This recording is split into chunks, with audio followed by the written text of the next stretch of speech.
আজকে আমরা হবিপুর ভিডিও অফিসে ভিডিও সাহেবকে একটা গণস্বাক্ষরযুক্ত ডেপুটেশন দিলাম সমস্ত হবিপুরের টোটো চালকদের পক্ষ থেকে। আজকের যে ডেপুটেশনটা সেটা সম্পূর্ণ অরাজনৈতিক। এটা টোটো চালক সংগঠন, কারণ গত 31 তারিখে এই জিতু মঞ্চে ভিডিও সাহেব টোটো চালকদের নিয়ে একটা বৈঠক করেছিলেন। সেই বৈঠকে ভিডিও সাহেব কিছু শর্ত চাপিয়ে দিয়েছিলেন। সেই শর্তগুলো হলো যে রেজিস্ট্রেশন, টোটো রেজিস্ট্রেশন করতে হবে 1.5 বছরে, অর্থাৎ 18 মাসে 3000 টাকা দিতে হবে, ব্লকে পঞ্চায়েত সমিতি ট্যাক্স দিতে হবে, রেজিস্ট্রেশন করতে হবে। আর অঞ্চলের বাইরে কোনো টোটো চলবে না, যার বাড়ি যে অঞ্চলে সেই অঞ্চলের মধ্যে তার টোটো সীমাবদ্ধ থাকে।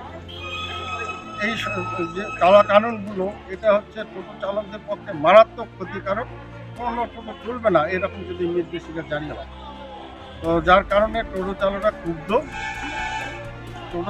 ক্ষুব্ধ হয়ে আমার সঙ্গে যোগাযোগ করলো। আমি তাদেরকে টোটো চালকদের পরামর্শ দিয়ে যে বিডিও সাহেবকে একটা ডেপুটেশন দেওয়া দরকার, এই দাবি দেওয়াগুলো মেনে নেওয়া কোনোভাবে সম্ভব নয়।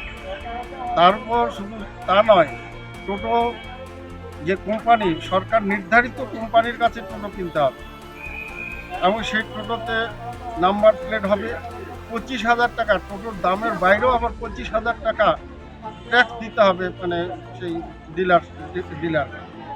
এইরকম কতগুলো শর্ত, যার কারণে আজকে হবিপুর ব্লকের সমস্ত টোটো চালক ডেপুটেশনে অংশগ্রহণ করতে 2000 টোটো ডেপুটেশনে অংশগ্রহণ করেছে। ভিডিও সাহেব তো পরিষ্কার বলে দিলেন, আমাকে ডেপুটেশন দিচ্ছেন দেন, আমার তো কিছু বলার নাই, এগুলো আমি ডিস্ট্রিক্টে পাঠিয়ে দেবো। সরকারের সিদ্ধান্ত, সরকার যেটা ভালো বুঝবে সেটা।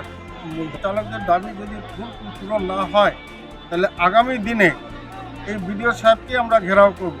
পরিষ্কার হুঁশিয়ারি দিতে চাই টোটো চালকদের পক্ষ থেকে, যদি আমাদের এই দাবি দাওয়াগুলো আজকে পূরণ না হয়, মেনে নেন বিডিও সাহেব, তাহলে আগামী দিনে সমস্ত টোটো চালকদের পরিবার এই ভিডিও অফিসে এসে ধর্ণা দেবে।